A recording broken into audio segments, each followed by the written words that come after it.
Hello everybody, good morning. நம்ம இன்னைக்கு ஆக்சுவலாக ஒரு கர்நாடகான்னு சொல்லலாம். பிராமின் ஸ்டைல் ட்ரெடிஷ்னல் வந்து பிசிபலாபாத் செய்ய போகிறோம். அதுக்கு வந்து வெஜிடபிள்ஸ், அரிசி, பருப்பு கொஞ்சம் வறுத்து பொடி பண்ணி அதில் போடக்கூடிய பொருட்கள், புளி தண்ணி, இதெல்லாம் நான் உங்களுக்கு எவ்வளோ எவ்வளோ போடணும்னு சொல்கிறேன். அரிசி வந்து எவ்வளோ எடுத்துக்கிறோமோ அவ்வளோ பருப்பு எடுத்துக்கணும். ரெண்டும் ஈக்குவலாக இருக்கணும். நீங்கள் வீட்டில் வந்து நம்ம இது 2 பேருக்கு அளவாக நான் இப்போ சொல்லிகிட்டு இருக்கேன். அது வந்து நீங்கள் அதுக்கு தகுந்த மாதிரி அளவை வந்து நீங்கள் சேஞ்ச் பண்ணிக்கோங்க, டபுள் பண்ணிக்கோங்க எந்த அளவுக்கு இருக்கோ. அதுக்கு வந்து வெஜிடபிள்ஸ் வந்து கேரட்டு, பீன்ஸு, கொஞ்சம் பட்டாணி, கொஞ்சம் சௌச்சௌ. வீட்டில் வந்து வேறு எதனா வெஜிடபிள்ஸு இது போடக்கூடாது, முள்ளங்கி அதெல்லாம் போடக்கூடாது, நல்லா இருக்காது. கத்திரிக்காய் போட்டிங்கன்னாவும் குழ குழான்னு ஆகிடும், அது கூட வேண்டாம். கொஞ்சம் கெட்டியான காய்கள், இதுக்கு வந்து உருளைக்கிழங்கு கூட சேர்த்துக்கலாம், நல்லாயிருக்கும். அதுக்கப்புறமா புளித்தண்ணி கண்டிப்பாக வேணும். அரிசி, பருப்பு, புளித்தண்ணி கண்டிப்பாக வேணும், வெஜிடபிள்ஸ் வேணும். இது வந்து வறுத்து அரைக்கக்கூடிய பொருட்கள். கொப்பரை தேங்காய் வந்து இது மஸ்ட்டு. கொப்பரை தேங்காய் துருவி போட்டிங்கன்னா ரொம்ப நல்லாயிருக்கும். சப்போஸ் அது இல்லைன்னா நீங்கள் வீட்டில் இருக்கிற பச்சை தேங்காய் கூட போட்டு லாஸ்ட்டில் வறுத்துக்கலாம். இது வந்து ரொம்ப நல்லா இருக்குன்றதுனால நான் கொப்பரை தேங்காய் எடுத்து வச்சுருக்கேன். வெந்தயம், தனியா. வெந்தயம் வந்து ஒரு 1/4 டீஸ்பூன் போதுங்க இந்த அளவுக்கு. அதுக்கப்புறமா தனியா வந்து ஒரு 2 டீஸ்பூன். கடலைப்பருப்பும் உளுத்தம்பருப்பும் ஒரு டீஸ்பூன். மிளகாய் வந்து ஒரு 6 மிளகாய். பட்டை லவங்கம் பாருங்கள் எவ்வளோ காமிச்சிருக்கோம், ரொம்ப கொஞ்சமாக. அது வந்து ரொம்ப ஸ்மெல் அடிஞ்சால் அது வேறு மாதிரி டேஸ்ட் ஆகிடும். லைட்டாக ஒரு ஸ்மெல்லு, ஒரு 2-3 கிராம்பு, ஒரு சின்ன அளவுக்கு பட்டை. இது வந்து நம்ம போடணும், ஆனால் ரொம்ப வாசனை வரவே கூடாது. இது அப்புறமா அது வெஜிடபிள் பிரியாணிக்கு போடுற மாதிரி அது வாசனை தூக்கலாக போயிடும், அது வேண்டாம். கொஞ்சம் கொஞ்சமாக போட்டுக்கோங்க. அப்புறமா தாளிக்கிறதுக்கு வந்து நல்லெண்ணெய் இருந்தால் நல்லாயிருக்கும், ரொம்ப டேஸ்ட்டாக இருக்கும். நல்லெண்ணெய், கருவேப்பிலை, கொத்தமல்லி, அதுக்கப்புறமா கொஞ்சம் கடுகு, பெருங்காயம் போட்டுக்கலாம். தேவையான அளவுக்கு உப்பு. அதுக்கப்புறமா இவ்வளோ தான். தேவையான அளவு உப்பு, நம்ம மெஷர்மெண்ட்டுக்கு தேவையான அளவு உப்பு நம்ம கூட்டி குறைச்சி போட்டுக்கலாம். இவ்வளோ தான் தேவை. நம்ம வந்து இதை அரிசியும் பருப்பும் கழுவிட்டு கூட வெஜிடபிள்ஸ், கெட்டியான வெஜிடபிள்ஸாக இருந்தால் நம்ம கூட போட்டு அதையும் சேர்த்து வேக வச்சுக்கிட்டு அதுக்கப்புறம் வறுத்து பொடி பண்ணி எப்படி செய்கிறதுன்றதை பார்க்கலாம். இப்போ வந்து நம்ம அரிசி பருப்பை கழுவி வைக்கிறதுக்கு குக்கரில் வச்சுக்கலாம். நம்ம இப்போ பிசிபலாபாத்து காய் இதெல்லாம் பருப்பு இதெல்லாம் வேக வச்சு வச்சுருக்கோம். இப்போ அது எப்படி செய்கிறதுன்ற மெத்தடு பார்க்கலாம். ஃபஸ்ட்டு பேனை வந்து கடாயை வந்து நம்ம ஹீட் பண்ணிக்கிறோம். இதுக்கு வந்து நம்ம இம்பார்ட்டண்ட் என்னென்னா, ஃபஸ்ட்டு புளி தண்ணி ஊற்றிக்கலாம். இதில் இந்த மெத்தட் இப்படி தான், தாளிக்கிறதுலாம் லாஸ்ட்டில். இப்போ புளி தண்ணி விட்டுக்கிட்டு அதில் சாப்பாட்டுக்கு தேவையான உப்பு போட்டுக்கலாம். இவ்வளோ தேவைப்படும், போட்டுக்கலாம்.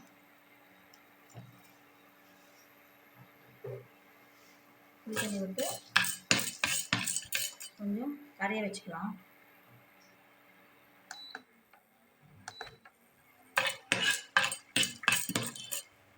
அது இதில் வந்து நம்ம எல்லாம் வேக வச்சுருக்கோம். இது அதுக்குள்ளே கொஞ்சம் ரெடி பண்ணிக்கலாம். வெஜிடபிள்ஸு நம்மளுக்கு என்ன வேணுமோ, அதான் நான் சொன்னேன் இல்லைங்களா, முள்ளங்கிலாம் போட்டிங்கன்னா அது முள்ளங்கி, முட்டைக்கோஸ் இதெல்லாம் போடக்கூடாது. மற்றபடி காயெல்லாம் கேரட்டு, பட்டாணி, அந்த மாதிரி கடலைக்கொட்டை இதெல்லாம் போட்டால் ரொம்ப நல்லாயிருக்கும். கடலைக்கொட்டை, நிலக்கடலை அது போட்டிங்கன்னா சூப்பராக இருக்கும். இப்போது இதுக்கு வச்சுட்டு 2 மினிட்ஸ் கொதிச்சதுக்கப்புறம் நான் வந்து இதில் மஞ்சள் பொடியெல்லாம் போட்டு இதிலேயே வேக வச்சுட்டேன். ஆல்ரெடி சாப்பாட்டிலேயே போட்டு வேக வச்சுட்டேன்.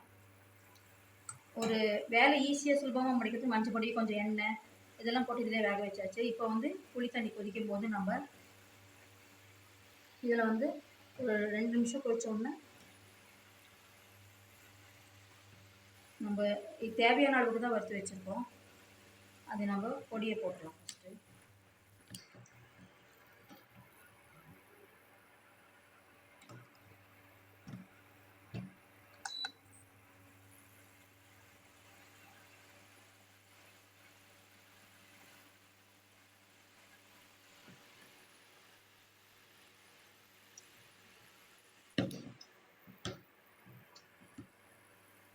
இப்போ வந்து நம்ம பொடியை போட்டுடலாம். தேவையான அளவு தான் செஞ்சு வச்சுருக்கனால எல்லாத்தையும் போட்டாச்சு.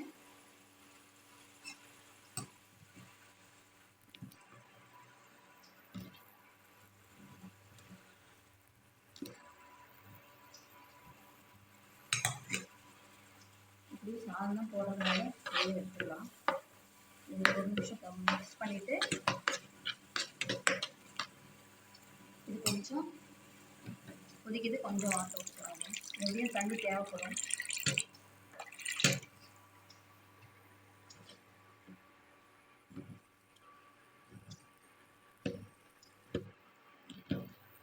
பொடி போட்டாச்சு.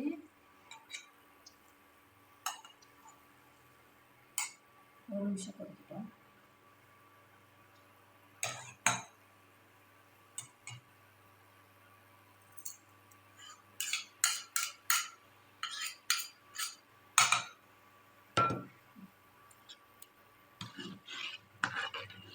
ஒரே ஒரு கொதி வந்ததுக்கப்புறமா ரொம்ப பிசிபேலாபாத் வந்து ரொம்ப ஃபேமஸ், ரொம்ப நல்லாயிருக்கும். இது ஒன்றும் ஆக்சுவலாக மெத்தட் என்னன்னு தெரிஞ்சுக்கிட்டாக்கா இது வந்து ஒரு சுலபமான ஒரு சாப்பாடு தான். இது சூடாக சாப்பிடணும். அதுதான் பிசின்னா கன்னடத்தில் சூடுன்னு அர்த்தம்.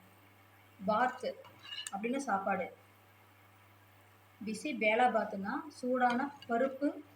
இது பருப்பு வந்து ஈக்குவலாக போடுறோம், அரிசிக்கு ஈக்குவலாக அந்த பருப்பு போடுறதுனால பிசி பேலாபாத்து. இப்போ வந்து கொதிச்சிட்ருக்கு. ஒரே ஒரு செகண்ட் கொதிச்சிருந்தா போதும். பொடி போட்டாச்சு, உப்பு போட்டாச்சு, புளி தண்ணி விட்டாச்சு.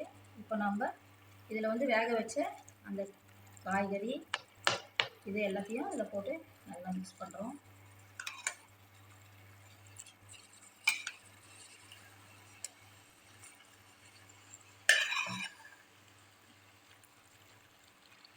உங்களுக்கு நான் எவ்வளோ அளவு கம்மியாக தான் காமிச்சேன். அரிசியும் அதுக்கப்புறம் பருப்பு சின்ன அளவு தான் போட்டேன். 2 பேருக்குன்னா தாராளமாக இது வந்து 4 பேருக்கு சாப்பிடலாம். ஏன்னா நம்ம இது ஒரு சாதம் மட்டுமே சாப்பிட போகிறதில்ல, கொஞ்சம் கர்ட் ரைஸாவது எடுத்துக்குவோம் இல்லைங்களா கூட. அதனால உங்களுக்கு இது ஓரளவுக்கு தான் சாப்பிட முடியும். 4 பேர் நல்லா சாப்பிடலாம். இப்போ நல்லா இதை வந்து மிக்ஸ் பண்ணிவிட்டு ஒரு 2 மினிட்ஸ் கொதிக்க விடலாம். எல்லாருமே சாப்பிட்ருப்பீங்க ஓரளவுக்கு. இது ஆக்சுவலாக ஒரு இடத்துல வந்து ஒரு ஊரில் வந்து ஆக்சுவலாக இது வந்து வெஜிடபிள்ஸே சேர்க்க மாட்டாங்க. இது வெஜிடபிள்ஸ் சேர்க்குறதெல்லாம் வந்து இப்போ வந்து அது ட்ரெடிஷ்னல் பழைய மெத்தட் வந்து எந்த வெஜிடபிள்ஸும் சேர்க்காம பருப்பு அது அரிசியை மட்டும் வேக வச்சுட்டு அதுக்கப்புறம் இந்த மாதிரி வறுத்து பொடி போட்டு நல்லா நல்லெண்ணெயில் நல்லா தாளித்து போட்டுருவாங்க. அவ்வளோதான். அதுக்கு சைட் டிஷ் வந்து வெள்ளரிக்காய் பச்சடி, தயிர், வெங்காயம். இதுக்கு வந்து ஆக்சுவலாக வெங்காயம் சேர்க்கறது இல்லை. நாங்கள் வெங்காயம் சேர்க்கும் போது என்னாகும், இதோடைய ஒரிஜினலோடைய டேஸ்ட் கம்மியாயிடும் இல்லைங்களா. நல்லா ரெடி ஆகிடுச்சு. இப்போ நம்ம ஒரு 2 நிமிஷம் கொதிச்சாக்க ரெடி.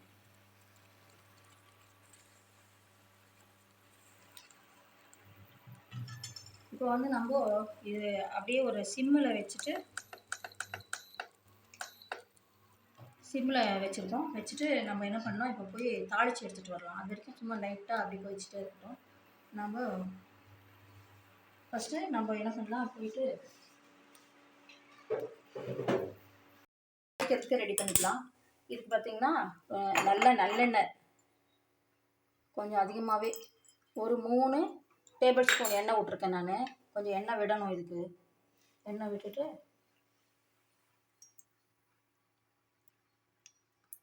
கொஞ்சம் கடுகு, கொதிக்கிட்டோம், பெருங்காயம்,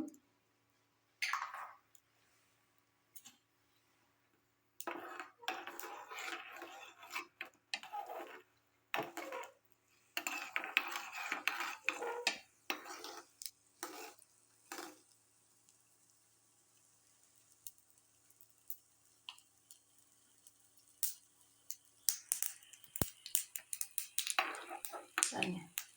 இதில் கொஞ்சம் கடுகு நல்லா வெடிச்சிட்ருக்கு. பெருங்காயம் போட்டுருக்கோம். கொஞ்சம் முந்திரி போட்டுக்கலாம்.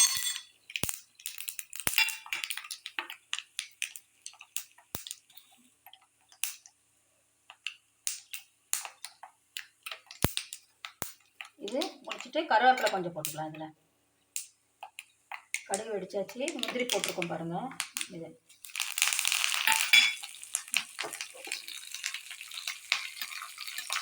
இதை வந்து நம்ம இப்போ அந்த இது பிசிபெலாபாத்துக்கு மேலே போடணும்.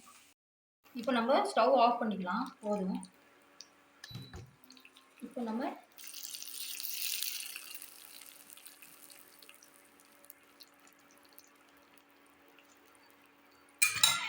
இப்போ பார்த்தீங்கன்னா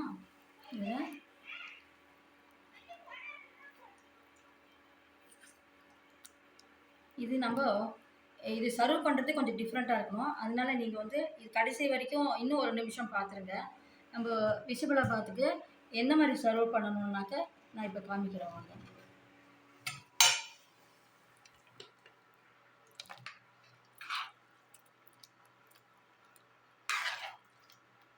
எப்படி சாப்பிடணுன்ற மெத்தட் இருக்குது இதுக்கு, பிசிபெலாபாத்துக்கு மட்டும்.